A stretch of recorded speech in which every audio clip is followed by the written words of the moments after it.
Ginger, JJ, and Robbie. I got you both. You got us both. I didn't think I was going to be so honored. Hi, Robbie. Hey, how are you? I'm doing good. How are you doing? Good. I'm doing great. Doing great. I saw JJ when he posted me back on, I guess Friday, was like, he said, well, Robbie, it probably won't be Robbie, just be me. And I was like, oh, man, because the two of them together is so much funnier. Yeah, I hit Robbie up because I didn't think about being able to, add a call like you can on these phones nowadays. And I thought, well, dang, I could just add him. So instead of having him come over here and us talk on my house phone, whatever. And so I was like, I hit him up and I was like, hey, you good for a call, for an interview Monday at 10? And he goes, yeah, man. So I should have wrote you back and let you know that. I apologize. I'm really upset, so I don't think I can go through with the interview now. Yeah, right. Right. It's funny, I was doing an interview with Mark from Third Day, like about a week or so ago, and I said something about, I usually speak to Scotty or Mac or somebody else when I do my interviews, and I usually don't speak to him, and I said something about knowing Scotty because he produced a couple of people that I know like their music, and he's like, who? And I said, well, Jason Eaton Banda's like a local guy. And I said, but JJ Weeks. And the first thing he skips over the whole music thing. He's like, oh, he goes, I'm really good friends with Robbie. Forget the band. Mark's a cool guy. We've worked on a couple projects together in the studio, man. He's a cool hang and just very, just one of those guys that don't mind passing on information to us younger musicians who are coming up in the ranks, I don't know how young you are if JJ just now figured out you can do a 3-way phone call. Yeah, I would be the older one, so. Still, he's been in the business long enough to figure this out. He's on, Twitter and Facebook and those kinds of things. He's getting to be a little more modern. He should have the 3-way phone call thing figured out. But I'm getting there, and today, life will never be the same. I can do. I know. You can just call somebody every day. Yeah, sometimes. Yeah, it depends on the person. So I'm so excited. I will tell you that I say all the time when I play your new song. Of course, I probably said that about like What Kind of Love, but this last song, the most current one, is truly my favorite JJ Weeks Band song. You could probably tell on Twitter because I usually say that when I tweet it, but Let Them See You is my favorite song you guys have ever done.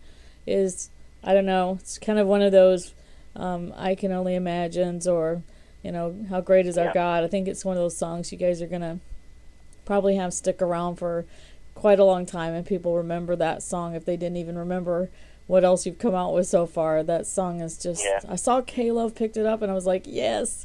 I was like so excited. Now They've you been can a big ally for us. They really have, man. They've been playing it good and playing it. I think it's probably heavy rotation. I would suppose, and so it's a blessing, and that song means a lot to us too. So. Well, I know Robbie can afford his John Deere drum riser now. That's right. By now, you guys should have saved it up. That's still in the making. Good. Well, I mean, just don't make it green. Make it, like a chrome. Like. We've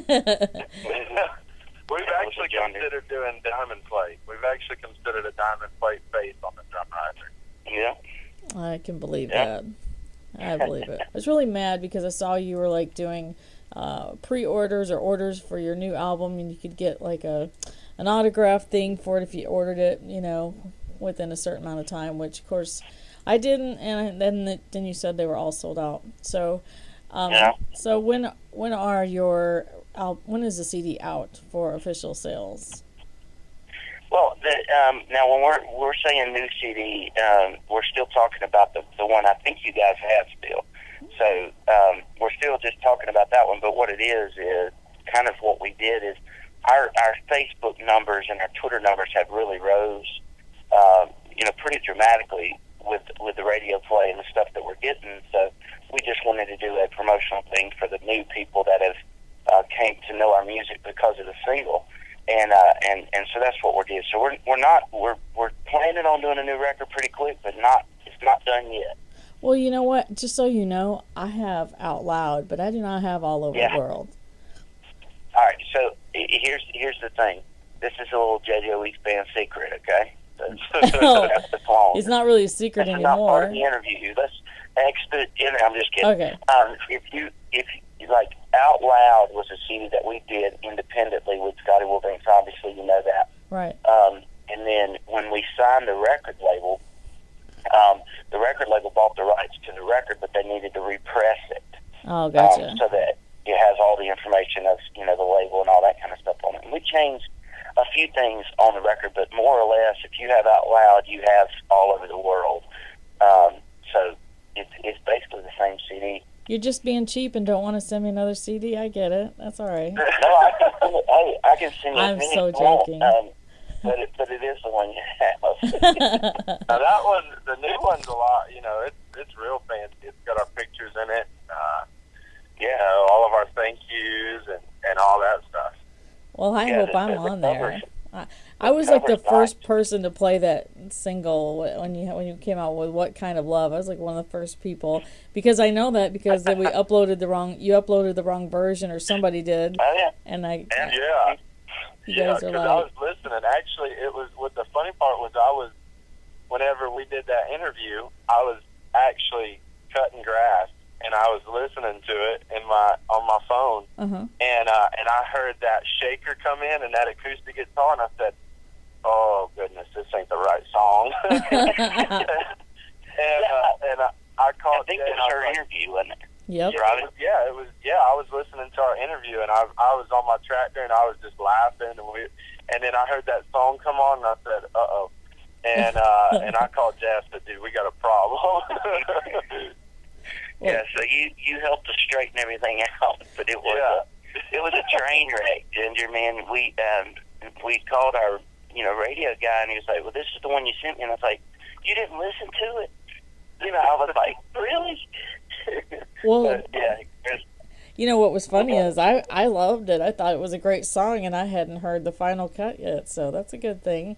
It was like a week later when I saw Scotty at the Third Day concert. He got his tickets to see Third Day. They were playing in an amphitheater up here, and he got us some pavilion seats, and or they had some, and he had some extras to give us. And so when we talked to him, he said, "Oh yeah, you, like, I owe you." He's like, "Thank you for finding thank you for playing the wrong version of JJ's song." Yeah. Well, we had you say that it was great, and then I actually had another radio station or two but they were more of an inspo, kind of station. They were like, "We really like the old version, blah blah blah," and I was like, "Man, I don't play whichever one you want, but this is the real version, the one we were supposed to release first." So it was missing Scotty. You can, as soon as that song starts, you can hear those keys. I don't know how I can distinguish his keys from anybody else's in a song, but I can. He stands out. He is phenomenal. He is phenomenal. He is. He's a good. He's not just a producer for us, man. He's a friend as well. He's just hilarious. He's a fun guy. They all are, though. They're all just really neat guys, and it's kind of cool because when August Rain did Show Me Your Light, and then Mac Powell jumped on the vocals, and he just everybody got to be these just really cool friends, and they are just like that. I think there's something about Georgia. They got to name that whole genre, all that stuff that comes out of Georgia, the strings, the banjos, all that stuff, kind of the Mumford and Sons. I usually say more like Need to Breathe, I guess, but you know what I mean? Yeah. Just all that picking and grinning, I guess I would say is. Yeah. Growing up in Texas, I was just picking and grinning, but it's not country. It's just a little off to the side of country. It's between country and bluegrass, but it's enjoyable. I'm not a real big bluegrass fan, actually, so you can hate me for it, if you can believe that. So now lots happened. since I saw you, you guys, or last time I interviewed you guys, since then, you did some Winter Jam opening, and you've done a whole bunch of different things since then. It's like, wow, man, they've done like a million. I started it all. Like, if you just every year do an interview, and then all this stuff will just take off. And I can't imagine what's going to happen after today. It's going to be amazing. So you guys are actually this next week going to be Friday, Saturday, Sunday, going to be at the Hilton Hotel here in Indianapolis, somewhere near me, almost like 4 hours away or something. 3.5, 4 hours. Let's see what Winterfest. It's a big conference that they have, and they have, how many do they have? 6 or 7 a year in different states, I think. Mm-hmm. So we'll be part of that. I think we're doing a lot of that circuit this year, and it'll include like Indianapolis and Orlando and Knoxville. Knoxville's the biggest one at University of Tennessee. We'll be there for 3 days this year, and it's it'll be packed out. There'll probably be 15,000 to 20,000 kids there, and so we're really excited. I know Jay, it's been a dream of Jay's. We've talked about it a long time for him to play that Knoxville show, and and so it's fun. It's a lot of fun. I played it years past with some other artists, and so I'm really excited to share that stage with the guys from JJ Weeks Band this year, because it's just a whole nother world. I mean, it's crazy. It really is crazy. So it's really cool to see it all come into fruition, I guess, and just how everything's kind of working out and stuff. And so we're excited, and the Winter Jam thing was cool. You mentioned that. We did that. We had an in-pop stage. Our label sponsored it, and it was us and another band from our label, and we did, 12 dates, I think, at Winter Jam? Yeah, we did. And so it was cool. We just were basically pre-show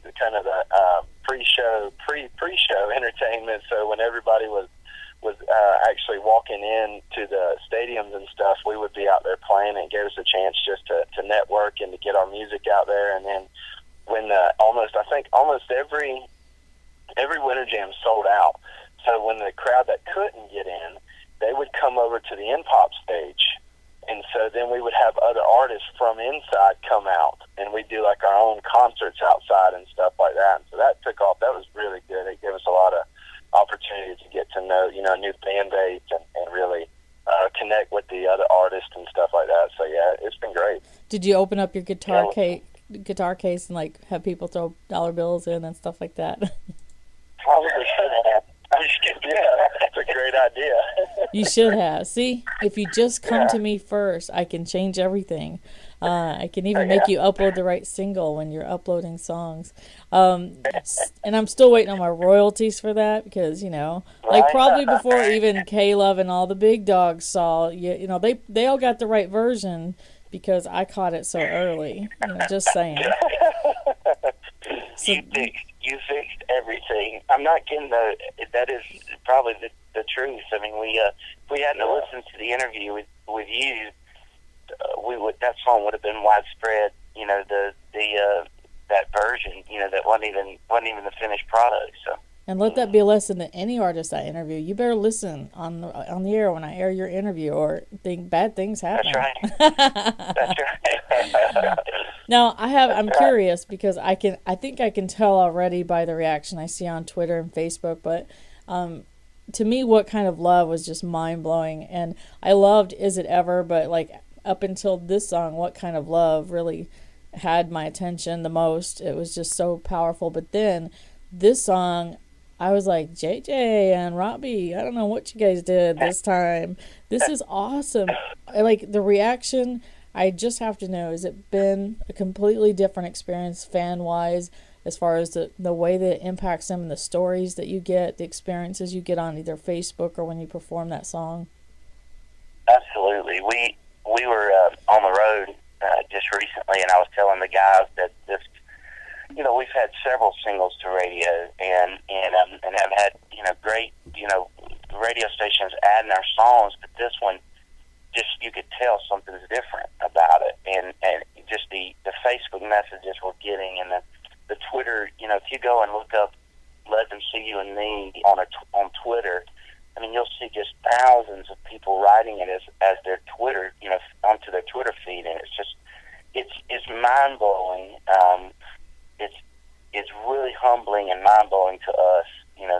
The amount of support we're seeing already for the song. I mean, it's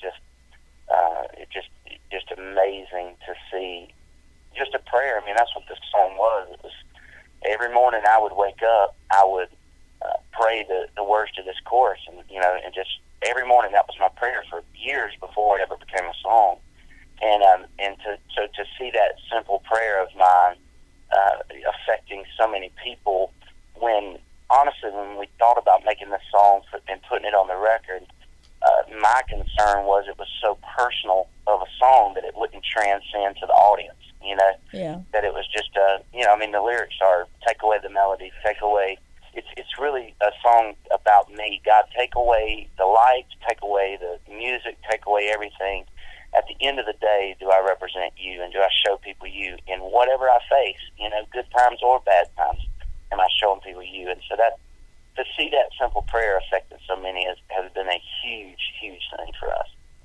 Well, and when I heard that song, I mean, it's funny because when I'm doing my radio show and it's in my next block of music, I'll use that as my segue to talk about something we've already been talking about on the air, and say, no matter what you do, you need to be just a representative of Christ. They need to just, no matter what you look like or sound like or anything else, what they need to see is Him, And I'll say, speaking of that, let them see you is a song by J.J. Weeks Band, and it talks about this. So listen to the lyrics of the song, because really it makes it easy. Yeah. It's like I can talk about that subject and say, and speaking of that, listen to, Let Them See You by J.J. Weeks Band, and you'll know what I'm talking about. Just it's such an incredible song. I think it is very, very personal, but I think everybody gets in their Christian walk gets to that point where we fall away, and then we come back and they're like,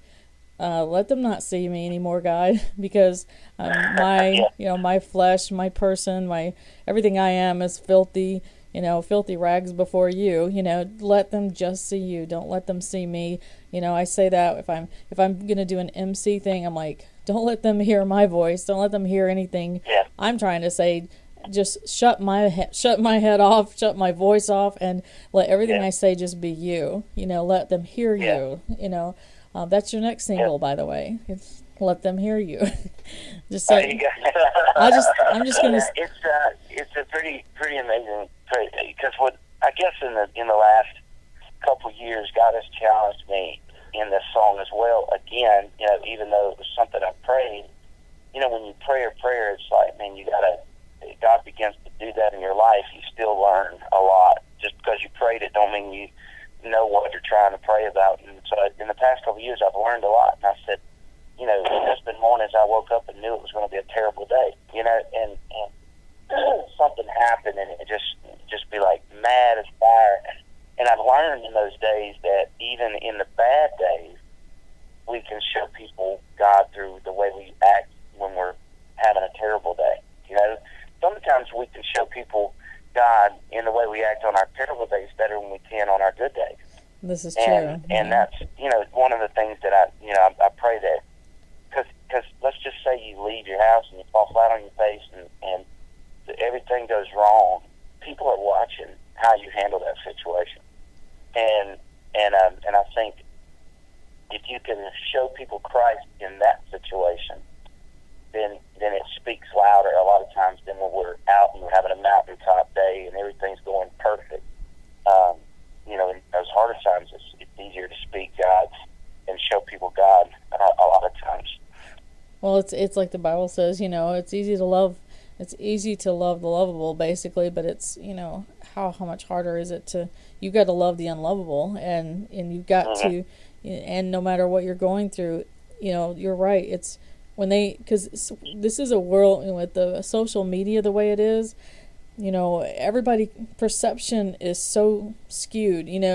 Everyone can see, they can see a Facebook profile or a Twitter account or a picture or whatever, and it can be completely different. And I think they are starting to spot out that as Christians, their microscope is getting a little more fine-tuned on us, because it's a lot easier for us to just fake our way through our Christian walk. And when they're watching us, it's in those little times where they see something happen. They see how you react to maybe a nasty comment on your Facebook wall, or if somebody drops your gear at an event, or I know that stuff happens, but how you react in those little things, the better your song's going to do, the more the microscope kind of tightens in and zooms in, and it's a bigger responsibility for sure. How was everybody's families? Did you have the good holiday? Yeah. I mean, tell them about yours. You had a good holidays with the flu, and we started off the holidays really good. Actually, on Christmas morning, I have two daughters, Auburn and Avery, and so they're one of their big presents. Santa Claus had wrote them a note. And they opened it up, and they got T-shirts, and my little one got a T-shirt that said Big Sister, and my oldest one got a T-shirt that said Big Sister again. And so it was really funny. I put a video up on YouTube and on Facebook and stuff like that of their reaction, and you could just see it, because my oldest one, Auburn, is reading this note and everything, and then she's like, you can see her like trying to figure it out. She's like, wait a minute, like it was funny watching her face. Yeah, and so then all of a sudden you see the light bulb go off, and she goes, "Mama's pregnant!" and so I didn't show the whole clip because everybody in my house was crying and stuff, but she got she was so tickled, she started crying and all that stuff. But I guess the cool story, not the short version, is several months ago, our little one, Avery, was riding with my wife, and just out of nowhere she goes, "Mama, I was talking to Jesus, and he told me that we're going to have a baby brother." And my wife goes, "Oh yeah, really?" And she goes, "Yeah." And she goes, "Well, did he happen to say when this baby brother is going to be here?" And she goes, "Yeah, he said Santa Claus is bringing him." Oh, and she was like, "Really?" And so she called me, and she told me about that, and we had been trying for almost 2 years to have our third child, and we just kind of got to that point where we were like, man, maybe it's just not God's will or whatever. And when she said that and Ashley told me about that, we were just both like, it's going to happen. I mean, it's done, And so about 2 weeks, I guess, 2 or 3 weeks before Christmas, my wife came to me and she said, "Well, guess what?" And I was like, "No way." And so we were just beside ourselves, and everything's going good. She's had her first appointment, and we got one healthy baby in there. My mother-in-law keeps wanting twins, and I'm good with one more. Yeah, I got 3. I'm telling you, that's a good number to stop at. I don't know about you, but yeah, everything's going great. And then, of course, the day after Christmas, most of us got sick. Actually, most of us in our family got sick, and but we got through it and got rid of that nasty flu bug or whatever that was. Thank the dear Lord. Like all at once, you got a lot of blessings. You got a new baby on the way, and then and Kayla picks up the song, and then I see Dave got married. Yeah. Like a lot of stuff going on. We've had a lot of good things happening throughout the slow season. I think for us, we kind of take November and December kind of slow. That's everybody's, yeah. So that we can be there with our families and stuff like that. But we've had an eventful, because there's been some tough things as well. But we've had an eventful couple of months for sure. So we're ready to hit the road hard. With starts Wednesday. So. Would you please come to Michigan? Why are you never in Michigan? You guys aren't anywhere near here. We do have Christian music up here. We do have concerts. We have festivals. We're trying. You got to get us up there. You got to book us up there. Well, no problem. So is there saved people in Michigan? You just got to give me a really, really special rate. We'll put it that way. We'll give you 10% of whatever shows you book up there.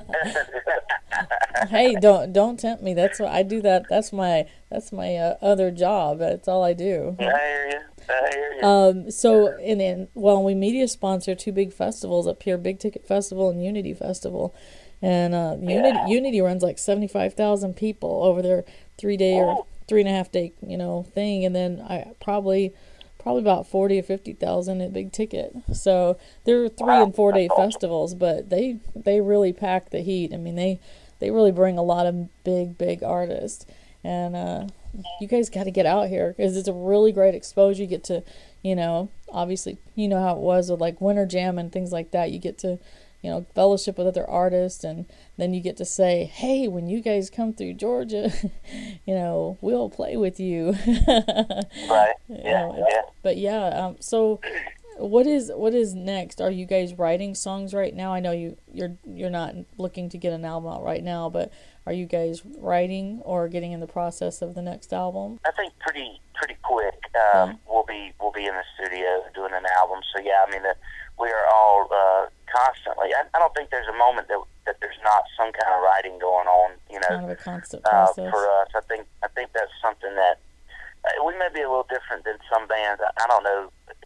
Honestly, I don't know how most people write, but some people may go into a house. I know in secular music and pop music or whatever, they may take off, for a month and seclude themselves to some house and write, for the month. But I don't think that happens a whole lot in Christian music. But for me, I'll hear a chorus and God will give me a chorus or something in my head. That's how all these songs have come along, and so I'll record it to my phone, and then we revisit that in the writing process. But I mean, there's also times like we were in Arkansas one night, and one of the guys started playing this cool riff, and we all jumped in and started writing a song there. And so it's I don't think the writing process ever stops, but getting it together and putting it on a record, I would think would be happening sometime this year. I would think.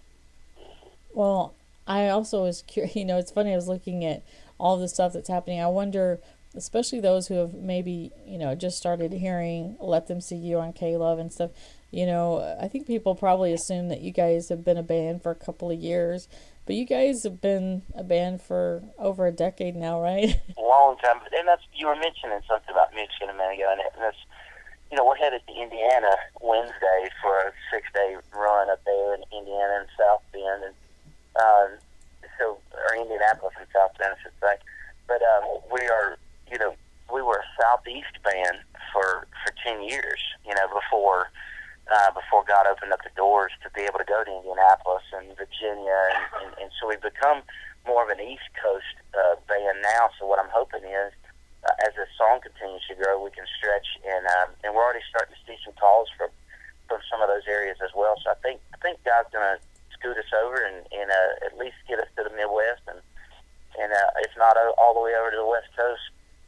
I try to tweet a lot, like, about when I see something about you, favorite when other people talk about you, because it's like, man, they've spent so many years working at this, and you deserved, in my opinion, to have this kind of attention a long time ago. But I'm glad, God kept you where He did for a reason, and His timing is flawless. So, I mean, it is what it is. But I'm so glad that you guys are touring like you are and getting, the kind of radio play that you're getting, and I'm getting you into Michigan. That's for sure. Let's do it.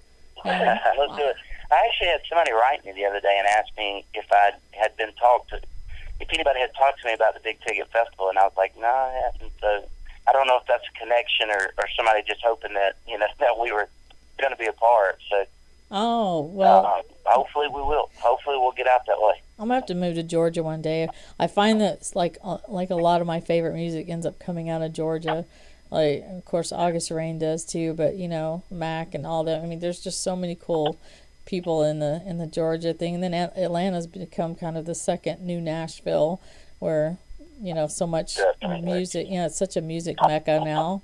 It's a good place to be. Yeah, that worship. I think it's more the worship side, don't you, Robbie? I mean, wouldn't you say living this close, it's kind of like the passion and those kind of people that has just really become a big thing there in Atlanta. Whereas people like Casting Crowns and us and Mercy Me and those guys, we're not really that worship feel, you know. And so it's still Nashville for us. I mean, we still got to take off to Nashville to do meetings and stuff like that. Yeah. It's just not. It's just two different. I think two different styles of Christian music, and so I would say Atlanta's more the worship. Like hub, inspo. Yeah. Whereas Nashville is still the hub for, you know, just contemporary Christian music. Period. You know. Kind of your staple CCMs. Yeah. Exactly.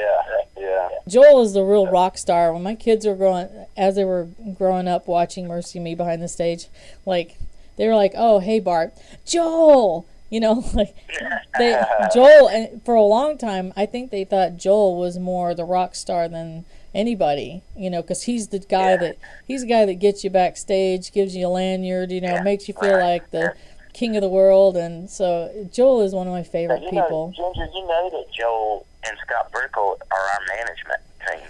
I know that. I saw that not too long ago. See, Joel, he was. It's funny because where Bart and I went to church, we had a neighboring church that we did our youth activities with, and Joel ended up being the youth pastor at that church. So he was actually a youth pastor. In fact, to the guys in the band that we started helping, Seven Faith, when they were first starting out, Joel was their youth pastor. So it was just funny growing up that we knew each other, and then, you know, he started doing the kind of like more like a road pastor situation with them. And then, of course, when you probably realized exactly how unorganized Bart really was, then he was like, okay, I'm going to have to step in and be more like a manager too. And I don't know how he does it. I pray for that guy all the time. Denise is one of my dearest friends, his wife. I think the world of her. I always have coffee or something with her when I go down to visit in Texas. She's amazing. Their kids are amazing. She is really sweet. Really, really sweet lady. Well, I'm so glad you guys are in the best hands out there, because, I think the world of him, period, but I think he's so underappreciated. Every time I see them, I'll say, Bart, I don't know if you just gave him a raise, but he needs another one. Like, I watch him, I'd watch him deal with, like, really difficult people backstage, and it was just amazing. No matter how angry somebody was that something wasn't going right or whatever, he just spills back love. He's just, okay, well, let's figure this out. He's just always just watching them backstage. Joel is one of the reasons I wanted to get into artist management in the first place. Watching him sincerely, he was just such a incredible. I thought, this is something I could do. I don't play an instrument. I can play a piano a little bit, but I was like, I don't sing. I don't play anything important. I was like, but I could help these artists some other way like this, like Joel does, and that's my son's dream, is to be Joel Bench. He thinks Joel is he thinks he's like he's not only the coolest guy like in person, but just like what he does. He wants to do what Joel does. And I said, well, Joel makes it look very easy and very glamorous, but it's not. I said, it is so hard. I said, Joel makes it look easy, but I said, maybe I'll send you with Joel for like a week, and you can hang out with him and let him show you, just watch him, just job shadow him, and then you might come back and say, I think I'll just be a pharmacist. We went out with Mercy a couple times and have done several days with them, and Joel being there acting, we've seen Joel as the, manager, and to see him acting as the, road management and taking care of everything is a different aspect, or was a different aspect for us. But man, he handles that stuff awesome. So we really like Joel, and are thankful for having him on board with us, no doubt. Well, your clout went up a lot when that happened, when he partnered with you guys. I mean, I can tell you guys are being a lot more professional now. Joel's got you whipped into shape. I can tell. It's either that or we're still just sleepy. You know what? I'm telling you, the cold weather, I think my brain doesn't thaw out until about 2:00 in the afternoon. This is why I'm an afternoon show host. I can never do that 6 a.m. deal. It's just not happening. Yeah, tough. We're not people either. Oh, And, we'll be in South Bend. We'll be in South Bend, Monday, a week from today, and we've got to be loading. We got to load in at like 6:30 or 6:45, and we're like, none of us are looking forward to that. Not one of us.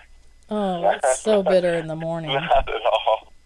You know how musicians are. 6:45 just don't.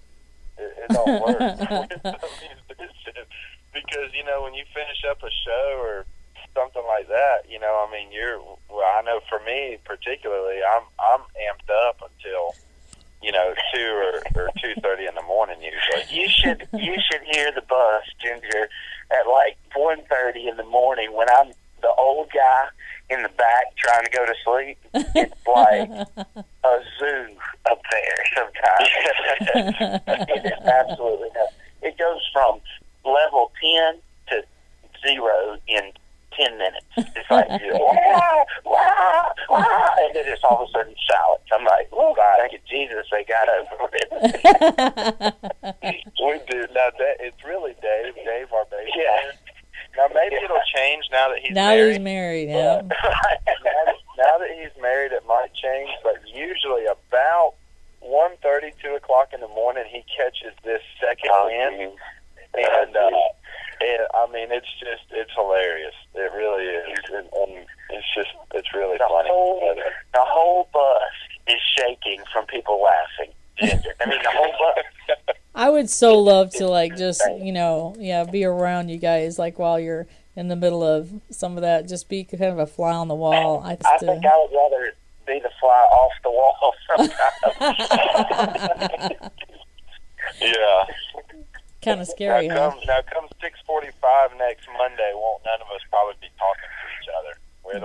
It'll be like all in grunts. That's how my 18-year-old, neither one of us are morning people, and she has to get up at like 5:30 to go to school. And when she gets up in the morning, if I'm up at the same time for some crazy reason, like I just have to get a drink of water or something, it's usually, I am never up that early, but if I see her, it's like we literally talk in grunts, and it's like a caveman thing. It's just it's like zombies, zombies talk. Yeah.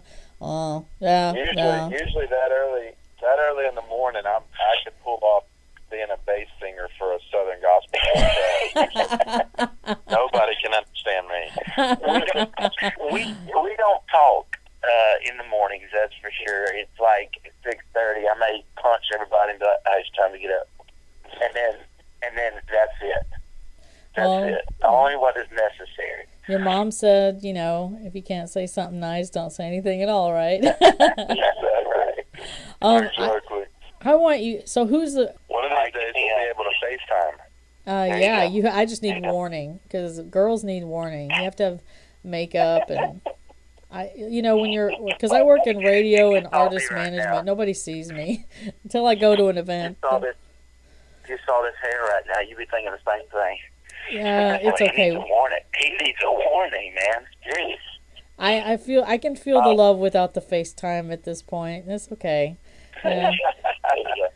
I was hoping I'd get to this point. I have tears coming out my eyes from laughing. I was because our last interview, I still have it. You laughed the whole time. That whole, I'm not sure anyone got anything out of that. It was just laughing about tractors, and I don't even remember what else. It was just, nothing was making sense. Everybody, see, now you're trying to get professional, and I'm going to tell Joel what a great job you did right up until the liners. Yeah. And the phlegm in my throat messed me up twice. Oh, it wasn't me constantly. It was a phlegm. TMI. I don't want to know. That's I could have gone without knowing that. Kind of stuff in Michigan as well. So. Oh, we live. Yeah, it just takes up residence in your lungs all year, pretty much. Yeah. Right. Well, you guys, thank you so much. Thanks for waking me up too. I think I'm awake now. I needed that. Robbie, are you going to do these liners real quick now? I can't wait to hear. No, you're good. I'm good. I'm good on liners. I'm still working my way up to doing that stuff. Oh. Hey, Ginger, thank you so much. Thank you so much. Come on again. We We'll tag you when we air it, and then we'll put up the interview online too. Absolutely. If you need anything, just touch base with us. Oh yeah, and you too. I mean, especially you guys. But you guys have a fun time, and I'm glad JJ learned how to conference call. He can three-way call people. Now he's gonna be like on the phone going, "Hey Mom, I can call so and so. Let's all talk." I'm gonna be like, "Hey Robbie, I'm just gonna add somebody to our call just for that." Just because I know I can. Yeah. Oh my. All right, y'all be good. Robbie, it was good hearing your voice this morning. Oh, yes, as always. Oh, I hear all that love going in by you guys. You don't spend enough time together, I think. I think we've had 2 months off, so it's like, by the end of the year, we'll be like, okay, I'm through with you. Yep. Yeah. It's good to have that break so nobody kills each other, and then you can do that like slow motion run to each other when you see each other again. Maybe David Thomas, but not Robbie and I. Yeah. That ain't really our style there. All right. See y'all later. All right. Have a great day. Thanks, guys.